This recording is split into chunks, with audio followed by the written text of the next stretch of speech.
Hello students, I am Nitin from middle class students. आज हम लोग स्टडी करने वाले हैं थर्मल प्रॉपर्टीज ऑफ मैटर का एक नया टॉपिक जो है coefficient of thermal conductivity. Students, इसमें हम ये देखेंगे factor affecting flow of heat in steady state. रही बात नोट्स की, तो मैंने आपको फ्री में डिलीवर कर दी है। यदि आप देख नहीं पाए तो लिंक डिस्क्रिप्शन में दी हुई, जाके आप भी देख सकते हैं। अगर चैनल को सब्सक्राइब नहीं किया तो जल्दी से चैनल को सब्सक्राइब कर लें, ताकि आपको नेक्स्ट वीडियो लगातार मिलते रहें। स्टूडेंट्स, हम देखते हैं आज हमारा लेक्चर शेड्यूल क्या है। आज का हमारा लेक्चर शेड्यूल है लेक्चर 26, जिसमें हम स्टडी करने वाले हैं coefficient of thermal conductivity. Previous video देख नहीं पाए तो जरूर देख लें, क्योंकि इसको समझने के लिए उसको देखना बहुत ज़रूरी है। लिंक डिस्क्रिप्शन में दी हुई, जाकर देख सकते हैं। स्टूडेंट्स, बिना देरी किए शुरू करते हैं coefficient of thermal conductivity. Students, यहाँ पे देख रहे हैं आप एक डायग्राम में यहाँ पे कंडक्टर शो किया गया है। इस कंडक्टर में आप देख रहे हैं कि इसकी लेंथ L है और इसका एरिया ऑफ सेक्शन A है। एरिया ऑफ क्रॉस सेक्शन जिसको कहते हैं हम A है। और यदि हम इसको हीट प्रोवाइड करते हैं, हीट प्रोवाइड करने से इसके वन एंड पे T1 और दूसरे एंड पे T2 टेम्परेचर बनता है। क्योंकि मैंने अभी आपको स्टडी स्टेट में प्रीवियस वीडियो में बताया था कि हर एंड पे टेम्परेचर डिफरेंट होगा। क्योंकि टेम्परेचर इसलिए डिफरेंट होगा क्योंकि स्टेडी स्टेट में टेम्परेचर जो फ्लो कर रहा था वो सब अलग अलग पार्ट्स पर अलग अलग टेम्परेचर को डिवाइड करेगा। सो स्टूडेंट्स, यहाँ पर पहले पे T1 है, दूसरे पे T2 है। अब हम यहाँ पे इसी को डिटेल में जो मैंने आपको बताया वहाँ पे लिखा हुआ समझ लेंगे। Let a uniform metal rod has area of cross section A। ये देखिए यूनिफॉर्म मेटल रॉड है जिसका area of cross section A है एंड लेंथ इज L, और उसकी लेंथ कितनी L है। Amount of heat Q is flowing from one end to another. इसको हम Q हीट दे रहे हैं जो इसके वन एंड से दूसरे एंड तक फ्लो कर रही है। Temperature at the one and is T1, यहाँ के टेम्परेचर T1 है और दूसरे एंड का टेम्परेचर क्या है, T2 है। The time for heating rod is T। इसको गर्म होने में, इसको हीट करने में हमें टाइम कितना लग रहा है, T लग रहा है। देन अब यहाँ पर हमें वो समझना है वो सारे फैक्टर्स कि कौन कौन से फैक्टर्स यहाँ पर इसके लिए यूजफुल है। तो देखिए अमाउंट ऑफ हीट, यहाँ पे आप देख रहे हैं अमाउंट ऑफ हीट जो है of rod is directly proportional to area of cross section of rod. देखिए हीट दे रहे हैं, हीट ही सभी के साथ फैक्टर मतलब जो है अपना रिलेशन शो कर रही है यहाँ पे। सो यहाँ पे हम हीट को कह देते हैं डेल Q। तो del Q is proportional to area of cross section of rod. Area of cross section हमने अभी बताया कि वो A होता है। हम इसको इक्वेशन फर्स्ट दे देंगे। अब स्टूडेंट, इसी प्रकार से फिर वही बात, amount of heat flowing in rod is directly proportional to temperature difference of both ends. दोनों एंड्स के टेम्परेचर डिफरेंस के प्रोपोर्शनेट होता है। तो डेल Q यहाँ फिर देखते हैं हम, del Q is proportional to T1 minus T2। यहाँ पे हम दोनों के टेम्परेचर के डिफरेंस को बता रहे हैं यहाँ पे, क्योंकि यह टेम्परेचर डिफरेंस ही दोनों का टेम्परेचर डिफरेंस ही डेल Q के प्रोपोर्शनेट होता है। तीसरी बात वहीं फिर आ रही है कि amount of heat of flowing is directly proportional to time for heating. जो टाइम लग रहा है इसको हीट होने के लिए उसमें, so del Q is proportional to time, ये T। देखिए यहाँ पे T1 T2 हमने कैपिटल ले लिया है और टाइम को हमने T स्मॉल से रिप्रेजेंट कर दिया है। दूसरी बात फिर, अब जो लास्ट पॉइंट है हमारा, अमाउंट ऑफ हीट फ्लोइंग, वो जो हीट फ्लो कर रही है वो inversely proportional to the length of the rod. Length of the rod की इनवर्सली प्रोपोर्शनल है, तो यहाँ इनवर्सली प्रोपोर्शनल होगा।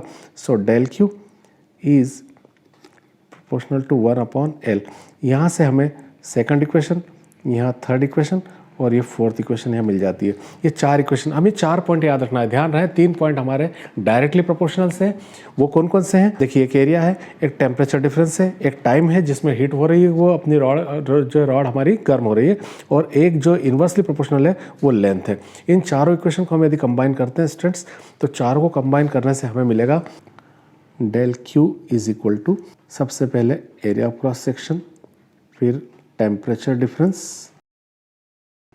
डिफरेंस, फिर टाइम ऑफ हीटिंग, और एट लास्ट L जो लेंथ है। अब यहाँ पे प्रोपोर्शनल का साइन है, तो प्रोपोर्शनल का साइन हटाने के लिए हम जानते हैं हम एक कांस्टेंट लगाएंगे, कांस्टेंट यूज़ करेंगे। So del Q is equal to KA T1 minus T2 into T/L। ये देखिए कांस्टेंट हमने K लगा दिया है, जो कांस्टेंट है K। अब यहाँ पे हम उसको डिटेल देंगे। K is a constant called coefficient of thermal conductivity. इसी को हम क्या कहते हैं, कोफिशिएंट ऑफ थर्मल कंडक्टिविटी कहते हैं। इसकी हम इंडिविजुअल वैल्यू भी निकाल सकते हैं। अब उसके लिए देखिए मैंने यहाँ पे कुछ टर्म्स कंडीशंस दी हुई ताकि हम इसकी डेफिनेशन को बना सकें। स्टूडेंट्स देखें यहाँ पे कि हम एरिया क्रॉस सेक्शन 1 ले लें और मान लें कि टेम्परेचर डिफरेंस 1 डिग्री सेंटीग्रेड हो रहा है और लेंथ भी उसकी यूनिट है और टाइम भी उसको 1 सेकंड ही लगा हीट होने में, यानी सारे फैक्टर्स हमने यूनिट ही लिए हुए हैं यहाँ पे। अब देखते हैं यहाँ पे यदि हम वैल्यू पुट करें तो देखिए डेल Q इक्वल टू के। ए की वैल्यू हमने 1 यूनिट स्क्वायर ली हुई है, टेम्परेचर डिफरेंस हमारा 1 डिग्री सेंटीग्रेड है और उसका टाइम 1 सेकंड है, और अपॉन में लेंथ भी कितनी है 1। इन सबको हम सिंपली मल्टीप्लाई करके देखते हैं तो हम सब देख रहे हैं कि डेल क्यू इक्वल टू के आ जाता है। सो स्टूडेंट्स यहाँ पर डेल क्यू की वैल्यू हमें के मिल रही है।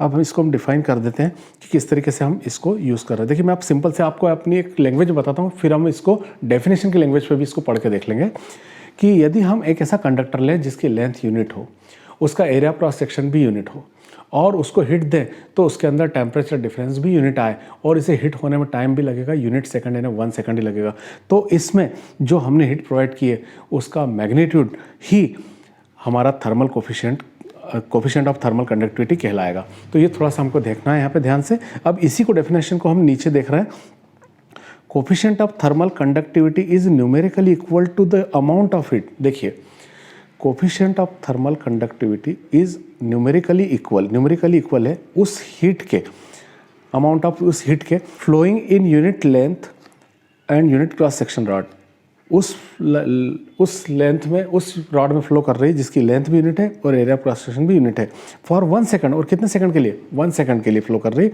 If temperature difference of both ends of rod is unit degree centigrade, यदि उसको फ्लो करने से उनका टेम्परेचर डिफरेंस भी क्या हो जाए? यूनिट हो जाए। तो इस प्रकार से इसकी डेफिनेशन भी यहाँ बन जाती है। स्टूडेंट्स अब यूनिट ऑफ के हम निकालते हैं। हमको इस यूनिट निकालना है तो ऑब्वियसली हमें देखना पड़ेगा कि के हमारा फार्मूला क्या बना था। सो सबसे पहले हमने देखा था Q इक्वल टू के ए T1 minus T2 into small T upon L. ये स्टूडेंट्स हमें फार्मूला मिला था उस 4 कंडीशंस को लेके। अब इससे हम के की वैल्यू निकालेंगे तो ऑब्वियसली हम पहले क्रॉस मल्टीप्लाई करते हैं। तो देखिए आप Q का L में क्रॉस मल्टीप्लाई होगा, के ए T1 minus T2 into T. हम इससे जो है के की वैल्यू निकाल लें, तो के की वैल्यू निकालेंगे तो ये के की वैल्यू निकालेंगे तो जो के का कोफिशिएंट है वो यहाँ अपॉन में आ जाएगा। तो देखिए QL अपॉन ए T1 minus T2 into T, ये के की हमें डेफिनेशन मिल जाती है। यहाँ पे के की वैल्यू मिल रही है यहाँ पे। अब यदि हम इसकी यूनिट निकालें तो हम सब जानते हैं कि के वैसे लिखेंगे और क्यू जो है यूनिट, क्यू की यूनिट क्या है? क्यू की यूनिट हमारे एनर्जी से मिलती है, जूल है हमारा यहाँ पे, तो जूल लिख दिया हमने। एल लेंथ ही है तो उसमें हम क्या लेंगे? मीटर लेंगे, और यहाँ पर और ए जो है मीटर स्क्वायर है। T1 माइनस T2 ये टेम्परेचर डिफरेंस केल्विन में है और टाइम का जो है वो सेकंड है। अब स्टूडेंट्स यदि हम इसको यहाँ सॉल्व करेंगे तो आप देख रहे हैं कि मीटर का स्क्वायर ये ऊपर, तो जूल तो अपनी प्लेस पे रहेगा। यहाँ पे मीटर की पावर 2 माइनस ऊपर जाएगी तो मीटर की पावर -1 बन जाएगी, क्योंकि यहाँ पावर 1 है, नीचे से 2 पावर जाएगी, ये वाली जो पावर इसमें से माइनस होगी तो वो पावर -1 हो जाएगी। केल्विन की पावर 1 है, सेकंड की पावर भी 1 है, ये भी ऊपर जाएंगे तो ये ऑब्वियसली क्या बन जाएंगे? Kelvin inverse and second inverse. तो ये हमें मिल जाती है स्टूडेंट्स इसकी लिमिट, और इसकी पूरी यूनिट जो है हमें, और ये हमें मिल जाती है इसकी यूनिट, और ये यूनिट इसकी हमने डिटरमाइन कर ली। सो स्टूडेंट आपको यूनिट निकालना भी समझ में आ गया होगा। ये क्वेश्चन एक साथ ही होता है स्टूडेंट्स कि हम थर्मल कोफिशिएंट, हमको सिंपल सा क्वेश्चन पुट कर देगा वो कि what is thermal conductivity of, या what is coefficient of thermal conductivity. तो स्टूडेंट्स हमें उसके सारे पॉइंट्स, उसका डायग्राम, उसके डिटेल्स और हमें यूनिट भी निकाल के इसमें देना होगी। साथ साथ में अब हम इसका डायमेंशन फार्मूला भी निकाल लेते हैं। अब डायमेंशन फार्मूला में आप देख रहे हैं कि वही फार्मूला फिर से मैंने ले लिया, K equal to QL A T1 minus T2 into T.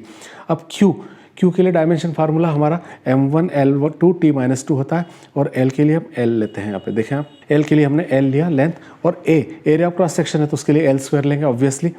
T1 minus T2 वो केल्विन ही है, और टाइम को हम T से रिप्रेजेंट करेंगे यहाँ पे। अब स्टूडेंट्स यहाँ आप देख रहे हैं कि यहाँ पे L की पावर 1 है और यहाँ L की पावर 2 है, तो ये टोटल पावर L की पावर 3 हो जाएगी यहाँ पे। बाकी फैक्टर्स एज इट इज़ है, M भी वही है, T माइनस 2 है, अपॉन में L स्क्वायर, और L स्क्वायर, ये L स्क्वायर अपनी प्लेस पे, K और T भी अपनी प्लेस पे है यहाँ पे।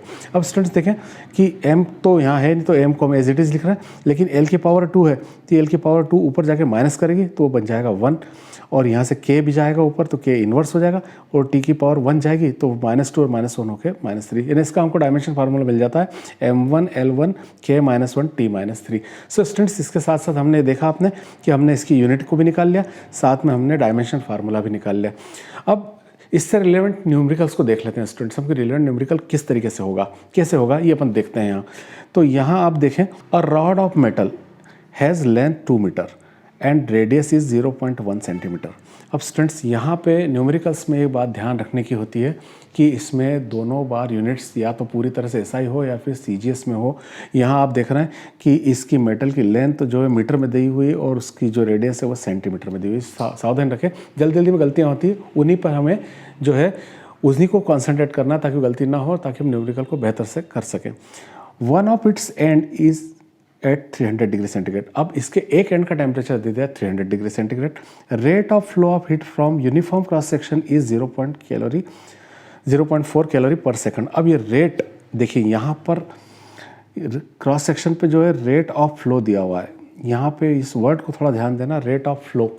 रेट वर्ड जहाँ भी आता है तो वहाँ पे टी से डिवाइड होता है, तो यहाँ हमको देखना पड़ेगा कि रेट ऑफ फ्लो यानी क्या होगा, Q अपॉन टी होगा।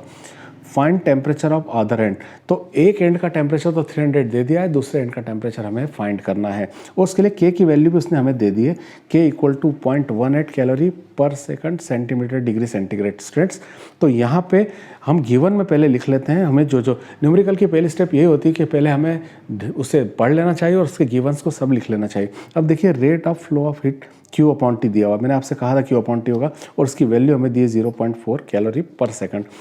एरिया ऑफ क्रॉस सेक्शन यहाँ पर है नहीं, तो ए की वैल्यू हम निकाल लेते हैं पायर स्क्वायर से, क्योंकि रॉड है उसका एरिया पायर स्क्वायर से डिटरमाइन होगा। तो पाई की वैल्यू 3.14 रख दी हमने। आर की वैल्यू उसने 1.5 सेंटीमीटर में दी हुई है, वो सेंटीमीटर में हमने कन्वर्ट सेंटीमीटर में रहने दिया उसे और उसका स्क्वायर करा, तो 1.5 का स्क्वायर हुआ होगा 2.25, उसको 3.14 से मल्टीप्लाई किया तो वो हो गया लगभग 7। अब यहाँ पे लेंथ जो मीटर में दी थी उसे हम सेंटीमीटर में कन्वर्ट कर रहे हैं। हम यहाँ पर मीटर में यूज़ ना करके इसको कायम कन्वर्ट कर रहे हैं सेंटीमीटर में।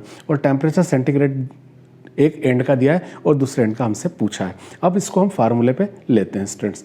तो फार्मूले पे हम लेंगे, तो अब देखिए हमने सबने देखा कि Q equal to KA T1 minus T2 into T upon L, ये हमारे पास फार्मूला है। अब फिर यहाँ हमें एक बात सोचने की आती है कि हमसे उसने एक वर्ड यूज़ किया है यहाँ पर न्यूमेरिकल में कि rate of flow of heat, मतलब Q अपॉन टी। अब यहाँ तो हमारे पास Q है, हम इस T को इसके अपॉन में ले लेते हैं, इसके अपॉन में लेंगे तो Q upon T equal to KA T1 minus T2 upon L. So students, ये हमारे पास चीज़ आ गई। Q अपॉन टी की वैल्यू हमारे पास है ऑलरेडी, हम उसको पुट करते हैं 0.4 है, आप देख रहे हैं यहाँ पे 0.4। K की वैल्यू इसने दी हमें 0.18 कैलोरी के हिसाब से यहाँ पे वैल्यू दी है। देखिए K की वैल्यू यहाँ से मैंने यहाँ से पूरी पिक की है और यहाँ K की प्लेस पर रख दिया। एरिया ऑफ क्रॉस सेक्शन की बात करें तो एरिया ऑफ क्रॉस सेक्शन हमने निकाला है 7, वो हमने 7 लिख दिया। और टेम्परेचर डिफरेंस के लिए सबसे पहले T1 उस टेम्परेचर को कहा जाता है जो टेम्परेचर की जो बड़ी वैल्यू है, तो बड़ी वैल्यू हमारे पास है 300 और दूसरी वैल्यू हमें फाइंड करना है। हमने T2 एज इट इज़ लिख दिया और उसकी लेंथ जो है वो 200 सेंटीमीटर आई है, तो 200 इसमें प्लेस कर दिया स्टूडेंट्स। अब स्टूडेंट्स, यदि हम क्रॉस मल्टीप्लाई करें तो 0.4 को हमें 200 से मल्टीप्लाई करना होगा और इसको हम इंटू कर लेंगे 0.8 को 7 से, तो 1.26 अप्रॉक्स आएगा और 300 माइनस T2, ये हमने स्टेप एज इट इज़ लिख दी। अब 0.4 से आप 200 को इंटू करते हैं, विच विल बी 50, वो 50 के आसपास वो 50 होगा और 1.26 को आप अंदर इंटू कर देंगे या जैसे भी आप कहें। तो इसको यहाँ हम देखेंगे 1.26 इंटू 300 माइनस 1.26 इंटू T2। अब यहाँ पे हम लोग करके देख लेते हैं कि 1.26 और उसको 3 से इंटू कर लेते हैं। 300 है, मैं 3 को ले रहा हूँ, 3 6 18, 3 2 6 and 1 7, 3 1 3, डेसिमल 3.78 और 2 0 लग रहा है तो 378 हो जाएगा।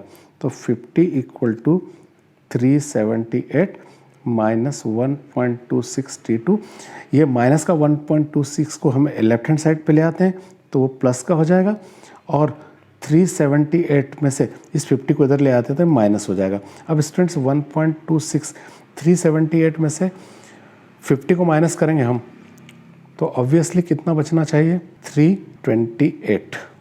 अब यहाँ T2 भी है, हमें T2 की वैल्यू निकालना है तो T2 इक्वल टू 328/1.26। यदि हम इसको इससे डिवाइड करेंगे तो अप्रॉक्स ये आएगा 236.5 डिग्री सेंटीग्रेड। सो स्टूडेंट्स ये इसका आंसर हो जाएगा कि दूसरे एंड का टेम्परेचर 236। और अभी हमने देखा था कि पहले एंड पे टेम्परेचर ज़्यादा होता है, फर्स्ट एंड पे टेम्परेचर ज़्यादा होता है, फिर हीट फ्लो करती है और फिर सेकंड एंड तक जाती है। यदि स्टेडी स्टेट आ जाती है तो फिर इसका और इसका टेम्परेचर में डिफरेंस आता है, क्योंकि यहाँ ज़्यादा, क्योंकि यहाँ से हमने हीट दी है तो यहाँ पर ज़्यादा होगा, लेकिन यहाँ कम होगा तो यहाँ पर आया 236.5। तो ये हमारा आंसर हो जाता है स्टूडेंट्स। होप स्टूडेंट्स आपको ये वीडियो अच्छा लगा। यदि आप और भी कुछ इसमें पढ़ना चाहते हैं तो आप मुझसे इंटरेक्ट कर सकते हैं, मुझे आप बिल्कुल बता सकते हैं। आप इसमें कमेंट कीजिए ताकि मैं जान सकूँ कि आपकी स्टडी कैसे चल रही है और आप मुझसे क्या जानना चाहते हैं। मैं उसके लिए आपके लिए वीडियो बनाऊंगा। सो मिलते हैं नेक्स्ट वीडियो में। Till then stay blessed and good bye.